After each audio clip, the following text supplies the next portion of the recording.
ఆయనకంటే నువ్వు 4 ఏళ్ళు చిన్నంట. మా ఆయనే చెప్పినాడు. నువ్వు అమ్మతో చెప్పిన వెంటనే నువ్వు నాకంటే పెద్దదాని చెప్పిన వెంటనే అయ్యా అంటే 4 ఏళ్ళు చిన్నని చెప్పినా నేను. మీ అమ్మ పెద్దని ఎగురుతుంది అంటే అంత కాదులే. నేను కాక పెద్దదాన్ని, నేను చెప్పినట్టు నువ్వు విను అని నెట్టున్నావు. అవగారు పెద్దగా రామనామ చెప్పినాడు. అమ్మలో పిల్లోడు చిన్నగా ఉన్నాడు ఆయన అన్నాడట. ఎప్పుడు ఎక్కడ తీసిందో ఎక్కడ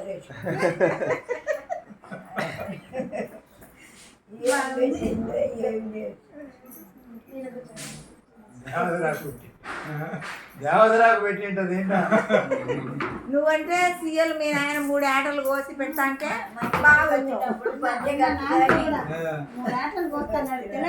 ప్యాంట్లు లేవులే, అప్పుడు పంచలే.